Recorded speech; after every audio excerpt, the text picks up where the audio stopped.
നമുക്കിന്ന് ചോറിൻ്റെ കൂടെ കഴിക്കാൻ പറ്റിയ ഒരു നാടൻ തോരൻ ഉണ്ടാക്കാം. നമ്മുടെ കക്ക ഇറച്ചി തോരനാണ് ഉണ്ടാക്കാൻ പോകുന്നത്. അപ്പോൾ ആദ്യമേ തന്നെ പറയട്ടെ, കക്ക ഇറച്ചിയിൽ പുളി ചേർക്കില്ല. എന്താണെന്ന് വെച്ചാൽ ഞങ്ങളിവിടെ ഞണ്ടിലും കക്ക ഇറച്ചിയിലും ഒന്നും പുളി ചേർക്കില്ല കേട്ടോ. അപ്പോൾ നമ്മൾ ഷാപ്പിലൊക്കെ പോയിട്ട് ഞണ്ടൊക്കെ വാങ്ങിക്കുമ്പോൾ പല ഷാപ്പുകളിലും ഞണ്ട് പുളി ചേർത്തിട്ടാണ് ഉണ്ടാക്കുക. ആ ഞണ്ടിന്റെ കറക്റ്റ് ടേസ്റ്റ് അറിയില്ല. അതുപോലെ തന്നെ പലരും കക്കയിറച്ചി ഉണ്ടാക്കുമ്പോഴും നമ്മൾ പുറമേ നിന്ന് വാങ്ങിക്കുമ്പോൾ പുളി ചേർത്തിട്ട് ഉണ്ടാക്കാറുണ്ട്. അതുകൊണ്ടാണ് ഞാൻ പറയുന്നത്, നമ്മളിവിടെ കക്കയിറച്ചിയിലോ ഞണ്ടിലോ പുളി ചേർക്കില്ല. പുളി ചേർക്കേണ്ട റെസിപ്പികളിൽ മാത്രമേ പുളി ചേർക്കുള്ളൂ. ഇത് കുറച്ച് മസാലപ്പൊടിയൊക്കെ ചേർത്തിട്ട്, മുളക് പൊടിയൊന്നും ചേർക്കാതെ നല്ല പച്ചമുളകും കുരുമുളകും ഒക്കെ ചേർത്ത് കുറച്ച് സ്പൈസി ആയിട്ടുള്ള ഒരു തോരനാണ്. ചോറിൻ്റെ കൂടെ, നല്ല ചൂട് ചോറിൻ്റെ കൂടെ വളരെ നല്ല കോമ്പിനേഷനാണ്. വേറെ കറികളൊന്നും വേണമെന്നില്ല. അപ്പോൾ കക്കയിറച്ചി ക്ലീൻ ചെയ്യുന്ന എങ്ങനെയാണെന്നും കൂടി നമുക്ക് ഇതിലേക്ക് കാണാം. അത് അറിയാത്ത കുട്ടികൾക്ക്, ഇപ്പോൾ കുക്കിംഗ് പഠിച്ചു തുടങ്ങുന്ന കുട്ടികൾക്ക് ചില ആളുകൾ പറഞ്ഞ് ഞാൻ കേട്ടിട്ടുണ്ട്, കക്കയിറച്ചി ക്ലീൻ ചെയ്യേണ്ട ആവശ്യമൊന്നുമില്ല, നന്നായിട്ട് കഴുകിയെടുത്താൽ മതി എന്നുള്ളത്. പക്ഷെ അത് കഴിക്കുമ്പോൾ ആ മണ്ണ് കടിക്കും. അത് കഴിക്കാൻ ഒട്ടും സുഖം ഉണ്ടാവില്ല. അത് ക്ലീൻ ചെയ്തെടുത്താലേ കറക്റ്റായിട്ട് നമുക്ക് കക്കയിറച്ചിയുടെ ടേസ്റ്റ് എൻജോയ് ചെയ്യാൻ പറ്റുള്ളൂ. മണ്ണ് കടിച്ചിട്ടുണ്ടെങ്കിൽ പോയില്ലേ ടേസ്റ്റ് ഒക്കെ. അപ്പോൾ കക്കയിറച്ചി ക്ലീൻ ചെയ്ത് തോരൻ എങ്ങനെയാണ് നമുക്ക് ഉണ്ടാക്കുന്നതെന്ന് നോക്കാം.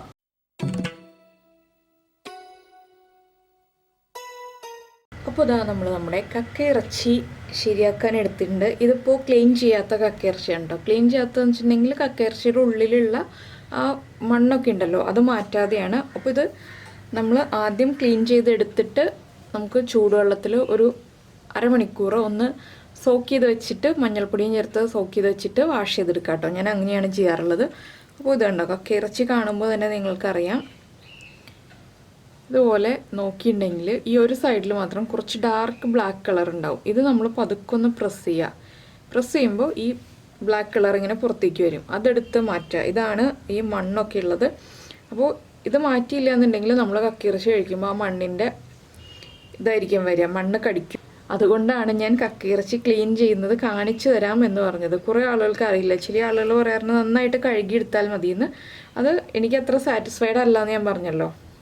അപ്പോൾ ഇതുപോലെ ഈ മണ്ണ് മാറ്റിയെടുക്കുക. അപ്പോൾ ഇത് അധികം ചെറുതാണെങ്കിൽ കുറച്ചധികം സമയം എടുക്കും. വലിയ കക്കയിറച്ചിയാണെങ്കിൽ വേഗം തന്നെ നമുക്ക് മാറ്റിയെടുക്കാം കേട്ടോ.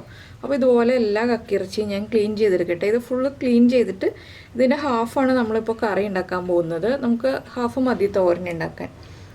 അപ്പോൾ കുറച്ച് വെള്ളവും ഞാൻ ചൂടാക്കാൻ വെച്ചിട്ടുണ്ട്, ഒപ്പം തന്നെ ചൂടുവെള്ളത്തിലേക്ക് ഇട്ട് വയ്ക്കാനായിട്ട്. അപ്പോൾ അത് ക്ലീനിങ് കഴിയട്ടെ. അപ്പോൾ നമ്മളിതാ നമ്മുടെ കക്കയിറച്ചിയെല്ലാം നന്നായിട്ട് ക്ലീൻ ചെയ്ത് ഇപ്പോൾ ഞാനൊരു 4 പ്രാവശ്യം വാഷ് ചെയ്തെടുത്തിട്ടുണ്ട്. ഇനി ചൂടുവെള്ളത്തിലേക്ക് ഉപ്പും മഞ്ഞൾപ്പൊടി ഇട്ടിട്ട് ഒരു അരമണിക്കൂർ വയ്ക്കും. അപ്പോൾ ആ സമയത്ത് നമുക്കിതിൽ അരപ്പ് റെഡിയാക്കാം. അപ്പോൾ അരപ്പിലേക്കായിട്ട് ഞാനിപ്പോൾ 1/4 കിലോ കക്കയിറച്ചിക്കായിട്ടൊരു 1/2 കപ്പ് തേങ്ങ ചിരവി ചെയ്തെടുക്കുന്നുണ്ട്.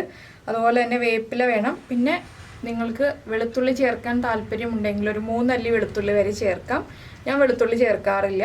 ഇഞ്ചി ചേർക്കുന്നുണ്ട്. ഇത് നമുക്ക് മുറിച്ച് ചേർക്കാം, ഇല്ലെങ്കിൽ അരപ്പിൽ അരച്ച് ചേർക്കാം. പിന്നെ 4 പച്ചമുളക് എടുത്തിട്ടുണ്ട്. നമ്മൾ കുരുമുളക് പൊടിയാണ് കൂടുതൽ ചേർക്കുക, മുളക് പൊടി ചേർക്കില്ല. അപ്പോൾ ഒരു പച്ചമുളക് അരയ്ക്കാനും 3 പച്ചമുളക് നമുക്ക് കക്കയിറച്ചിയുടെ കൂടെ ചേർത്തിട്ട് വേവിക്കാനാണ്. പിന്നെ കുറച്ച് ഉള്ളി എടുത്തിട്ടുണ്ട്. ഇതിൽ 2 ഉള്ളി അരയ്ക്കാനും ബാക്കിയുള്ളത് കക്കയിറച്ചിയിൽ ചേർക്കാനാണ് വേവിക്കുമ്പോൾ. അപ്പോൾ നിങ്ങൾക്ക് ഉള്ളി താല്പര്യമില്ല, ഇപ്പോൾ ബുദ്ധിമുട്ടാണ് ഉള്ളി നന്നാക്കി എടുക്കാന്നുണ്ടെങ്കിൽ സോഡ ചേർക്കാം. ടേസ്റ്റ് ഉള്ളിയാണ്. ബാക്കി പൊടികളൊക്കെ നമുക്ക് ചേർക്കുമ്പോൾ പറയാം കേട്ടോ. അപ്പോൾ ആദ്യം ഞാനിതൊന്ന് ഉപ്പും മഞ്ഞൾപ്പൊടിയും ചേർത്തൊന്ന് ചൂടുവെള്ളത്തിൽ വയ്ക്കട്ടെ. ആ സമയത്ത് തന്നെ നമുക്ക് അരപ്പ് റെഡിയാക്കി എടുക്കാം.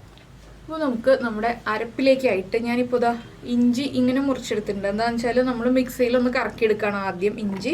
അതുപോലെ തന്നെ ഒരു പച്ചമുളകും ഇഞ്ചിയുടെ കൂടെ ചേർക്കുന്നുണ്ട് കേട്ടോ. എരിവനുസരിച്ച് നിങ്ങൾക്ക് പച്ചമുളകിൻ്റെ എണ്ണത്തിൽ വ്യത്യാസം വരുത്താം. അപ്പോൾ ഞാൻ ആദ്യം ഇതൊന്ന് ക്രഷ് ചെയ്തെടുത്തിട്ട് ഇതിലേക്കാണ് തേങ്ങ ചേർക്കുക. എന്താണെന്ന് വെച്ചാൽ ഇഞ്ചി അരഞ്ഞു വരുന്നത് വരെ നമ്മൾ തേങ്ങ അരച്ചെടുത്തിട്ടുണ്ടെങ്കിൽ തേങ്ങ നന്നായിട്ട് അരഞ്ഞു വരും. നമ്മുടെ ആ തോരൻ്റെ കൺസിസ്റ്റൻസി മാറിപ്പോവും. അപ്പോൾ ഇതൊന്ന് ഒതുക്കിയെടുക്കട്ടെ ആദ്യം. അപ്പോൾ നമ്മളിതാ ഇഞ്ചിയും പച്ചമുളകും ചേർത്ത് ഇതുപോലെ ഒന്ന് ഒതുക്കിയെടുത്തിട്ടുണ്ട്. ഇതിലേക്ക് നമുക്ക് തേങ്ങ ആഡ് ചെയ്യാം. അപ്പോൾ 1/4 കിലോയ്ക്ക് 1/2 കപ്പ് മുതൽ 3/4 കപ്പ് വരെ ചേർക്കാം. ഞാനിപ്പോൾ 1/2 കപ്പ് ചേർക്കുന്നുള്ളൂ. ഇതിലേക്ക് നമുക്ക് 2 ഉള്ളി ആഡ് ചെയ്യാം കേട്ടോ. ഇനി ഇതൊന്ന് ക്രഷ് ചെയ്തെടുക്കാം നമ്മുടെ തോരൻ്റെ പാകത്തിൽ. അതിനുശേഷം നമുക്ക് കക്കയിറച്ചി അരമണിക്കൂറാകുമ്പോൾ കുക്ക് ചെയ്യാൻ വയ്ക്കാം. അപ്പോൾ നമ്മളിപ്പോൾ ഇതാ നമ്മുടെ കക്കയിറച്ചി പകുതിയാക്കി മാറ്റിയിട്ടുണ്ട്. വീണ്ടും ഒരു 3 പ്രാവശ്യം കൂടെ കഴുകിയെടുത്തു കേട്ടോ. ഉപ്പും മഞ്ഞൾപ്പൊടിയും ചേർത്ത ചൂടുവെള്ളത്തിൽ നിന്ന് എടുത്തിട്ട് 3 പ്രാവശ്യം കൂടി കഴുകി ഞാൻ എടുത്തിട്ടുണ്ട്. എന്താണെന്ന് വെച്ചാൽ ഇതിൽ മണ്ണുള്ളതുകൊണ്ടാണ് ഈ വീണ്ടും വീണ്ടും കഴുകി എടുക്കുന്നത്. ഇതിലേക്ക് നമുക്ക് നീളത്തിൽ മുറിച്ച് വെച്ചിരിക്കുന്ന ഉള്ളി ചേർക്കാം. അതുപോലെ തന്നെ 2 തണ്ട് കറിവേപ്പില ചേർക്കുന്നുണ്ട്. പിന്നെ ഒരു 1/2 ടീസ്പൂൺ മഞ്ഞൾപ്പൊടി, 3/4 ടീസ്പൂണാണ് ഞാൻ കുരുമുളക് പൊടി ചേർക്കുന്നത്. പിന്നെ നമ്മൾ പച്ചമുളക് ചേർക്കുമ്പോൾ പച്ചമുളകിൻ്റെ എരിവുണ്ട്, അരപ്പിലും പച്ചമുളകുണ്ട്. അപ്പോൾ അത്യാവശ്യം എരിവുള്ള തോരനാണ്. എന്താണെന്ന് വെച്ചാൽ നമ്മൾ ഈ നോൺ വെജ് തോരനൊക്കെ ചെയ്യുമ്പോൾ ചെറിയ എരിവ് ഉണ്ടാവണം, ഇല്ലെങ്കിൽ ടേസ്റ്റ് ഉണ്ടാവില്ല. പിന്നെ നമുക്കിതിലേക്ക് പച്ചമുളക് ചെറുതായിട്ട് മുറിച്ച് ചേർക്കാം, ഇല്ലെങ്കിൽ സ്പ്ലിറ്റ് ചെയ്ത് ചേർക്കാം. ഞാനിപ്പോൾ സ്പ്ലിറ്റ് ചെയ്താണ് ചേർക്കുന്നത്. വലിയ പച്ചമുളകുള്ളത് മാത്രം ഒന്ന് 2ആയിട്ട് കട്ട് ചെയ്യുന്നുണ്ട്.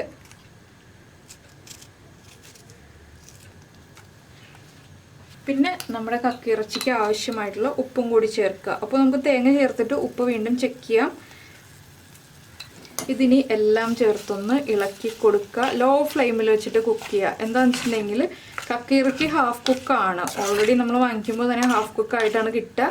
പിന്നെ അധികം കുക്കിംഗ് ടൈം ഇല്ല, കക്കയിറച്ചിയിൽ നിന്ന് തന്നെ വെള്ളം ഇറങ്ങി വരും. അതുകൊണ്ട് ലോ ഫ്ലെയിമിൽ അടച്ചു വെച്ച് കുക്ക് ചെയ്തിട്ടുണ്ടെങ്കിൽ കറക്റ്റായിട്ട് കുക്കായിക്കോളും. ഒരു 5 മിനിറ്റ് കഴിയുമ്പോൾ ഒന്നുകൂടി ഒന്ന് ഇളക്കി കൊടുക്കുക. ഇങ്ങനെ ഒരു 10 മിനിറ്റ് വെച്ചിട്ട് നമുക്ക് കുക്ക് ചെയ്തെടുക്കാം.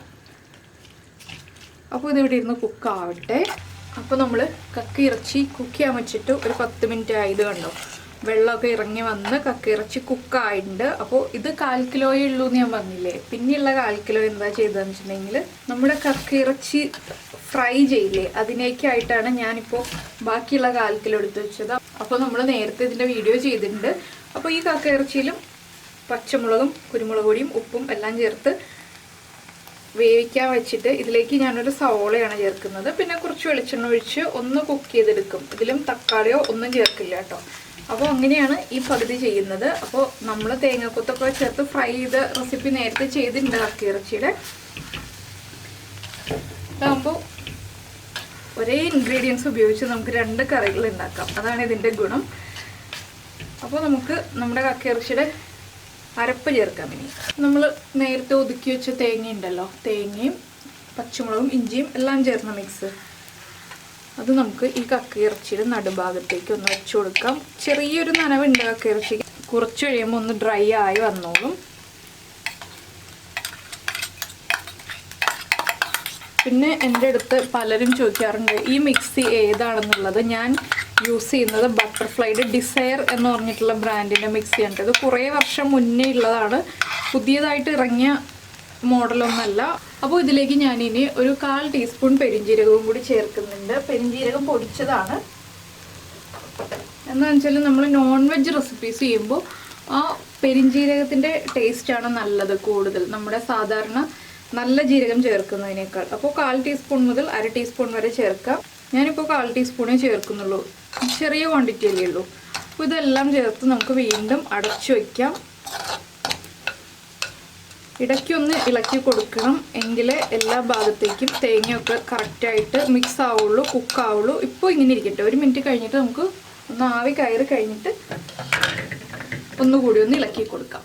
അപ്പോൾ നമ്മളിതാ തേങ്ങ ചേർത്ത് നമ്മുടെ തോരൻ അടച്ചു വെച്ചിട്ട് 1 മിനിറ്റ് ആയിട്ടോ. ഇനി ഒന്ന് നന്നായിട്ട് ഇളക്കി മിക്സ് ചെയ്യുക. അപ്പോൾ നിങ്ങൾക്ക് ഈ മൺചട്ടിയിലല്ല കുക്ക് ചെയ്യുന്നതെങ്കിൽ നോൺ സ്റ്റിക്ക് പാനിലാണെങ്കിൽ അടിയിൽ പിടിക്കുന്ന പ്രശ്നം ഉണ്ടാവില്ല. അപ്പോൾ കണ്ടിന്യൂസ് ആയിട്ട് ഇളക്കി കൊടുക്കേണ്ട ആവശ്യമില്ല.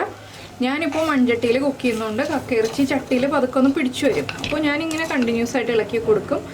ഇത് പറയുന്നത് എന്താണെന്ന് വെച്ചാൽ മൺചട്ടിയിൽ കുക്ക് ചെയ്യുമ്പോൾ ഇളക്കി കൊടുത്തില്ല എന്നുണ്ടെങ്കിൽ അടിഭാഗം കരിഞ്ഞു പിടിക്കുന്നതുകൊണ്ടാണ്. അതൊന്ന് പറഞ്ഞു എന്നേ ഉള്ളൂ, അറിയാത്ത കുട്ടികൾക്ക് വേണ്ടിയിട്ട്. ഇല്ലെങ്കിൽ നമ്മൾ ഇത്രയും ആകുമ്പോൾ ഒരു ഇരുമ്പിൻ്റെ ചീനച്ചട്ടിയിലേക്കോ നോൺ സ്റ്റിക്ക് പാനിലേക്കോ മാറ്റിയാലും മതി കേട്ടോ.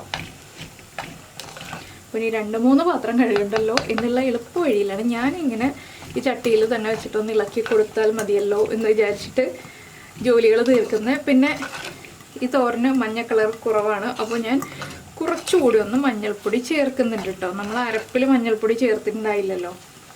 ഒരു 1/4 ടീസ്പൂണും കൂടി മഞ്ഞൾപ്പൊടി ചേർക്കാം. അതിനുശേഷം നമുക്ക് വീണ്ടും ഒന്ന് ഇളക്കി കൊടുക്കാം. ഇനി നിങ്ങൾക്ക് എത്രത്തോളം ഡ്രൈ ആയിട്ടുള്ള തോരൻ വേണം എന്നുള്ളതനുസരിച്ച് നമ്മൾ കുക്ക് ചെയ്തെടുക്കുക. എനിക്ക് ഒരുപാട് ഡ്രൈ ആയിട്ടുള്ള കക്കയിറച്ചി തോരൻ അത്ര താല്പര്യമല്ല. അപ്പോൾ ഞാനൊരു 3 മിനിറ്റ് ലോ ഫ്ലെയിമിൽ വെച്ചാണ് കുക്ക് ചെയ്യാൻ പോകുന്നത്. കൂടുതൽ ഡ്രൈ ആവണമെന്നുണ്ടെങ്കിൽ 5-6 മിനിറ്റ് കുക്ക് ചെയ്യാം. നമ്മൾ ഈ കുക്കിംഗ് മുഴുവൻ ചെയ്തിരിക്കുന്നത് ലോ ഫ്ലെയിമിലാണ്.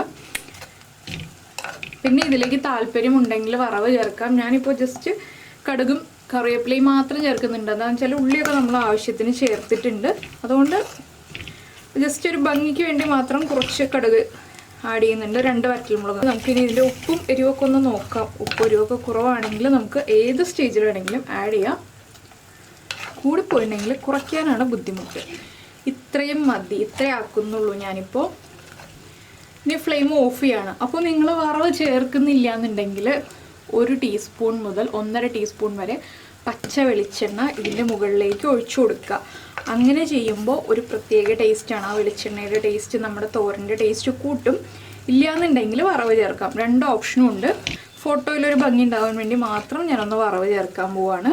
വെളിച്ചെണ്ണ ഒന്ന് നന്നായി ചൂടായി വരട്ടെ. അപ്പോൾ നമുക്കിതിലേക്ക് 1 ടീസ്പൂൺ കടുക് ചേർക്കാം. 1 ടീസ്പൂൺ വേണമെന്നുണ്ടെങ്കിൽ ചേർത്താൽ മതി, ഇല്ലെങ്കിൽ 1/2 ടീസ്പൂൺ ആയാലും കുഴപ്പമൊന്നുമില്ല കേട്ടോ.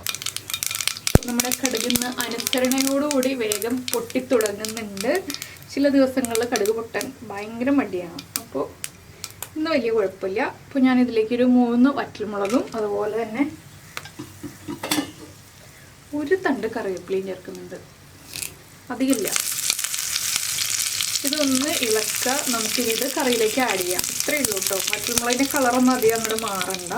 അപ്പോൾ നമുക്ക് കറിയിലേക്ക് ചേർത്ത് ഇളക്കി ഒന്ന് മിക്സ് ചെയ്യാം. അതിനുശേഷം ഒരു 10 മിനിറ്റ് ഒന്ന് അടച്ചു വയ്ക്കാം. ഈ വെളിച്ചെണ്ണയുടെയും കറിവേപ്പിലയുടെയും എല്ലാം ഫ്ലേവർ ഒന്ന് നമ്മുടെ തോരനിലേക്ക് ഒന്ന് പിടിച്ചു വരട്ടെ. അധികം ഇളക്കി ഉപദ്രവിക്കുന്നില്ല. ഞാൻ അടയ്ക്കാണ്. ഒരു 10 മിനിറ്റ് കഴിഞ്ഞിട്ട് നമുക്ക് ചൂട് ചോറിൻ്റെ കൂടെ ചേർത്ത് കഴിക്കാം. ഇത്രയേ ഉള്ളൂ നമ്മുടെ കക്ക ഇറച്ചി തോരൻ്റെ പരിപാടി. അപ്പോൾ ഞാൻ ഇനി നമ്മുടെ കക്ക ഇറച്ചി ഫ്രൈയുടെ പരിപാടി നോക്കട്ടെ കേട്ടോ. അപ്പോൾ ഇത് 10 മിനിറ്റ് ആവും. അതിനുശേഷം ഫോട്ടോ ഒക്കെ എടുക്കാം. എന്താണെന്ന് വെച്ചാൽ വലിയ ബർണറിൽ വെച്ചിട്ടുണ്ടെങ്കിൽ കക്ക ഇറച്ചി ചട്ടിയിൽ പിടിക്കുന്നു. അതുകൊണ്ട് എനിക്ക് ചെറിയ ബർണറിൽ വെച്ചിട്ട് കക്ക ഇറച്ചി ഫ്രൈ റെഡി ആകാൻ പറ്റുള്ളൂ. അപ്പോൾ ഇത് മാറ്റി വെച്ചിട്ട് ഞാൻ അതൊക്കെ റെഡി ആയിട്ട് ലാസ്റ്റ് കാണിച്ചു തരാം കേട്ടോ. അപ്പോൾ ഇതാ നമ്മുടെ കക്ക ഇറച്ചി തോരനും കക്ക ഇറച്ചി ഫ്രൈയും റെഡി ആയി കഴിഞ്ഞു. അപ്പോൾ ഇതുണ്ടോ, നമ്മൾ അധികം കുഴഞ്ഞിരിക്കുന്ന രീതിയിലല്ല റെഡിയാക്കിയത്. പക്ഷെ വല്ലാതെ ഡ്രൈ ആയിട്ടല്ല. വല്ലാതെ ഡ്രൈ ആയിട്ടുണ്ടെങ്കിൽ കക്കയിറച്ചി ചവയ്ക്കാൻ ബുദ്ധിമുട്ടായിരിക്കും. അതുകൊണ്ടാണ് ഇങ്ങനെ എടുക്കുന്നത്. അപ്പോൾ എല്ലാവരും കക്കയിറച്ചിയൊക്കെ വാങ്ങിച്ചിട്ട് ഉടനെ തന്നെ തോരനും ഫ്രൈയും ഒക്കെ ഉണ്ടാക്കി കഴിച്ചിട്ട് ഇഷ്ടമായോ ഇല്ലയോ എന്നുള്ളത് നമ്മുടെ വീഡിയോയുടെ താഴെ ഒന്ന് കമൻറ്റ് ചെയ്യുക. അതുപോലെ തന്നെ നിങ്ങൾക്ക് ഇഷ്ടപ്പെടുന്ന റെസിപ്പികൾ കുക്കിംഗ് താല്പര്യമുള്ളവർക്കൊന്ന് ഷെയർ ചെയ്തും കൊടുക്കുക. പിന്നെ ഈ കക്കയിറച്ചി ഫ്രൈയുടെ വീഡിയോ നമ്മുടെ ഈ വീഡിയോയുടെ സ്ക്രീനിൽ ഉണ്ടാവും കേട്ടോ. എന്താണെന്ന് വെച്ചാൽ ഞാൻ എൻ്റെ റെസിപ്പി ഫുള്ളായിട്ട് കാണിച്ചില്ലല്ലോ, അതുകൊണ്ടാണ്. അപ്പോൾ അതിൻ്റെ റെസിപ്പി വേണമെന്നുണ്ടെങ്കിൽ നിങ്ങൾക്ക് അത് നോക്കിയെടുക്കാം. അപ്പോൾ നമുക്ക് നമ്മുടെ അടുത്തൊരു റെസിപ്പിയുമായിട്ട് അടുത്ത ദിവസം വീണ്ടും കാണാം.